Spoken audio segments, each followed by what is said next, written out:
निरूप्यता मिहर स्वार्थ ज्ञान दे वृतो सुधा निषेकादि अवस्था शुक्लिश मनस कर्म भी। अब एक प्रश्न कर रहे हैं, निरूप्यता मिहर स्वार्थ।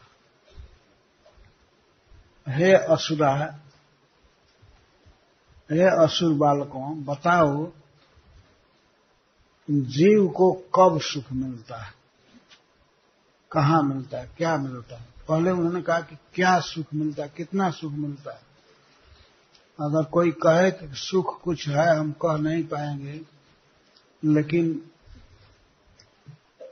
कब सुख मिलता है। सुख भोगने का कोई अवसर ही नहीं है जीव को, इंजॉय का अवसर नहीं है इस प्राकृतिक जगत में। क स्वार्थ, स्वार्थ मतलब अर्थ है, अर्थ का मतलब सुख। कब जीव को सुख मिलता है, कभी नहीं। निषेकादि अवस्थासु क्लिश मानस्य, शरीर की 9 अवस्था होती है। अब इस निषेक, निषेक का अर्थ है गर्भ धारण। जीव जब पिता के वीर्य में बैठाया जाता है माया द्वारा, तो वह माता के उदर में प्रवेश करता है। इसको निषेक कहते हैं। तो गर्भाधान प्रारंभ होने से लेकर के श्मशान तक जीव को कभी कोई सुख नहीं है, केवल क्लिश मानस्य, केवल क्लेश क्लेश भोगता रहता है। कललम त्वेक रात्रेण पंच रात्रेण बुद्बुदम, एक रात्रि में, एक दिन में वो कलल बन जाता है। स्त्री के रज और पुरुष के वीर्य का जब मिश्रण होता है तो कलल, कलल कहते हैं जैसे दही जैसा मिश्रण बनता है। दशा है न तो कर कंधु, और 10 दिन के बाद, 10 दिन वो बेर फल के समान कोमल ऊपर से हो जाता है, बेर ऊपर से कोमल होता है। तो 1 महीने का होने पर तब सिर निकलता है, सिर निकलता है, और 2 महीने के होने पर धीरे धीरे उसमें से हाथ निकलता है, पैर निकलता है। ये सब क्लेशमय अवस्थाएं हैं। और गर्भ में जब तक रहता है तब तक क्लेश है। तो निषेक, गर्भ अवस्था और जन्म, ये 3 हुए। और इसके बाद बाल्य, पौगंड, कैशोरम, बालक, कुमार अवस्था और किशोर अवस्था। और इसके बाद है यौवनम। यौवन के बाद एक वयोमध्य अवस्था, वयोमध्य, और इसके बाद बुढ़ापा, जरा और मरण। यही 10 शरीर की है, 9 दशा। तो कभी भी जीव को सुख भोगने का 1 सेकंड भी चांस नहीं है, वो मिलता नहीं। तो कब उसको सुख मिलता है? निषेक आदि अवस्था से क्लिश मानस से सर्वदा, हमेशा कष्ट ही भोगता रहता है। गर्भ में जीव रहता है तो कोई आनंदमय अवस्था नहीं है। कोई ये न सोचे कि ये बच्चा आनंद से पड़ा रहता है, वो बहुत दुख में रहता है। माता के कंजस्टेड आंतों में वो फंसा रहता है, इधर उधर हाथ हिला नहीं सकता। जैसे सिर रहता है वैसे ही रहता है, और सिर को इधर उधर नहीं कर सकता। और कोई कीड़ा काटता है, छोटे छोटे जर्म्स होते हैं, उसके कोमल शरीर को काटते हैं तो उसमें खुजला भी नहीं सकता है, केवल दुख सहता रहता है। ये भूख से व्याकुल रहते हैं कीड़े, और इस बच्चे को वे काटते रहते हैं। बड़ी कठिनाई से उसका जन्म होता है। जन्म के समय भी बहुत दुख होता है, बहुत संकीर्ण मार्ग से उसको निकलना होता है, तो बहुत ज्यादा प्रेशर उसके शरीर पर पड़ता है, बहुत पीड़ा होती है। तो इस सब दशाओं में कष्ट है। और जन्म हो गया शिशु है तो उसको भूख प्यास तो लगेगी ही, तो रोता रहता है।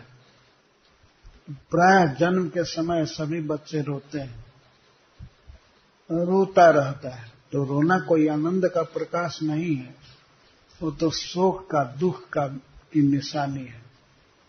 रोता रहता है। और कैसे बिछौने पर उसको सुलाया जाता है जो बहुत गंदा रहता है, जिसमें खटमल भी रहते हैं, जू भी रहते हैं। तो वे उस टेंडर शरीर वाले बच्चे को, उसके कोमल चमड़े को काटते रहते हैं। बहुत दुख होता है। और यदि वह थोड़ा बड़ा हुआ तो खेलना चाहता है, खाना चाहता है, तो उसका पालन ऐसा व्यक्ति करता है जो स्वयं बच्चे की भावनाओं को समझता नहीं। यदि बच्चा भूख से रो रहा है तो माता समझती है कि यह पेट की पीड़ा से रो रहा है, तो उसको भोजन न देकर के वो दवा दे देती है। दवा से उसको और कष्ट होता है। या कभी पीड़ा से रो रहा है, रोग से, तो माता समझती है कि भूख से रो रहा है, तो उसको और दूध पिला देती है। उसके चलते और दुख होता है। ज्यादा भोजन कर लेने से दुख होता है। तो बच्चे का पालन ऐसा व्यक्ति कर रहा है जो बच्चे के दर्द को समझता नहीं है, तो उस दशा में भी हमेशा दुख ही दुख है।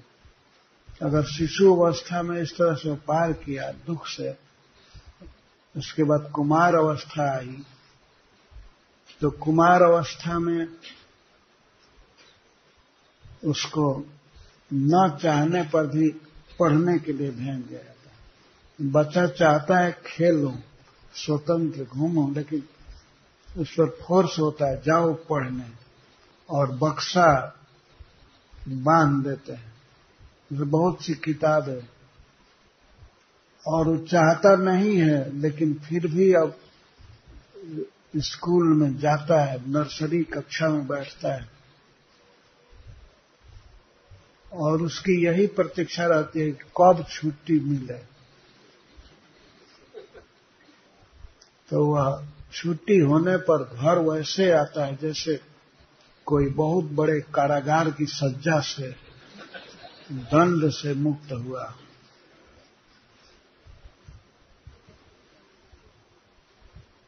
तो उस समय में दुख ही दुख है। और किशोर अवस्था में सब समय दुख है। केवल प्लान बनाते रहते हैं लोग कि अब ये सुखी होगा, अब पढ़ लिख जाएगा, अपने टांग पर हो जाएगा, कमाएगा। और पैसा कमाने भी लगता है तो उसको कोई सुख नहीं होता। और अब कमा रहा है तो उसकी इच्छाएं, योजनाएं बहुत बढ़ जाती हैं। हमको ये करना है, ऐसा फ्लैट लेना है, ऐसा वाहन लेना है, और उसके पैसे सारे समाप्त हो जाता है इसी में। वो चिंता में ही रहता है, प्लान करने में। जो मन में हमेशा कामनाएं बढ़ जाती हैं, ये कामना वो कामना, युवावस्था में तो काम हृदय को जलाता है। कामना से मुक्त होना चाहिए, लेकिन जब तक एक काम है, कामना है, इच्छा है, तब तक जीव को जलना पड़ता है। तो जवानी में ये बहुत बड़ा दोष है कि बचपन में जो कामनाएं सोई रहती हैं, वो शरीर के जवान होने पर सब जवान हो जाती है। उसे कामना होती है स्त्री संग की, इंद्रिय सुख पाने की, ये लाना चाहिए, वो लाना चाहिए, ऐसा करना चाहिए, तो सुखी नहीं रहता है।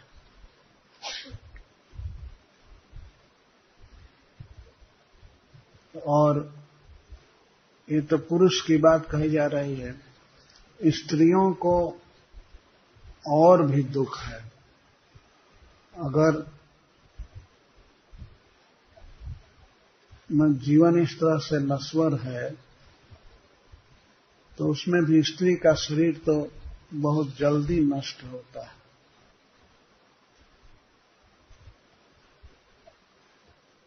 बंगाल में एक कहावत है, कुड़ी, कुड़ी का अर्थ होता है 20 संख्या। तो कहावत है, कुड़ी तो बूढ़ी, 20 बरस की स्त्री बूढ़ी मानी जाती है। वो लोग कहते हैं सीधा, कुड़ी तो बूढ़ी, जो 20 बरस की स्त्री हो गई वो बूढ़ी हो गई, कुड़ी तो बूढ़ी। तो कभी जीव को ऐसा अवसर ही नहीं है, ऐसा चांस नहीं है कि उसको सुख भोगने का मौका दिया जाए। एक तो सुख है नहीं संसार में किसी भोग वस्तु में, और दूसरे जीव को माया इस तरह से कोई अवसर नहीं देती है कि अब थोड़ा वो सुख की सांस ले, कि अब सोचे कि मैं सुखी हूं। हमेशा दुख। और जवानी बीत गई, बुढ़ापा में क्या सुख है। ये तो सब लोग समझते हैं कि बुढ़ापा में कोई सुख नहीं है, केवल दुख ही दुख है। जिसको सुख का साधन समझता है वो शरीर ही इनवैलिड हो जाता है, सुख भोगने के जोग नहीं रहता। दांत टूट जाते हैं, आंख मंद पड़ जाती है, कान से सुनाई कम पड़ता है, बोली नहीं निकलती है। तो किसी को बुलाना हुआ तो हाथ से इशारा करके व्यक्ति बुलाएगा। और हमने पढ़ा है संत वाणी कल्याण में कि अगर बूढ़ा चुपचाप खाट पर सोया रहे तब भी दुख है, उसके अंगों में बहुत दर्द होता है। अगर कुछ बोले, कुछ राय दिया तो बेटा कहता है अब इसको चुप भी नहीं रहा जाता है, अब बृहस्पति जी बन गया, सलाह दे रहा है। कुछ करने की शक्ति तो रहती नहीं है, अगर कुछ सलाह देगा तो पत्नी भी सुनती नहीं है, वो भी मुंह फेर करके बैठी रहती है, कह देती है कि अब इनसे चुप भी नहीं रहा जाता है। अरे चुपचाप रहो, मतलब वो बोलना भी नहीं आता है उसको। और खाने के लिए घर में कोई फेस्टिवल है, दिवाली है या कोई उत्सव है तो सब लोग खाते हैं, कोई पकौड़ी खा रहा है, कोई जिलेबी खा रहा है, कोई मिठाई खा रहा है, और बेचारा बूढ़ा टुकुर टुकुर देखता रहता है, देख भी नहीं सकता। और सब लोग खा लेते हैं तब याद पड़ती है उस बुढ़वा को भी दे दो। तो बड़ी दया किए, बड़ा स्नेह किए कि ले जाते हैं प्रसाद, और खा नहीं सकता, उसको डायबिटीज है बेचारा, जिलेबी कहाँ से खाएगा। और कोई कठिन पदार्थ है, कड़ा है पदार्थ, दांत है ही नहीं, चबाएगा नहीं।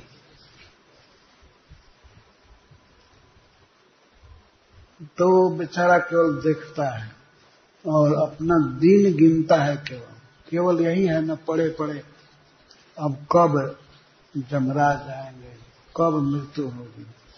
तो मृत्यु मरने में भी काफी कष्ट होता है। तो इस प्रकार शरीर की 9 अवस्थाएं, निषेक आदि अवस्था सुक्लिश मानस सर्वदा। निषेक गर्भ धारण, जन्म, शिशु अवस्था, कुमार अवस्था, किशोर अवस्था, यौवन, वयोमध्य और बुढ़ापा और मृत्यु। इन सब अवस्था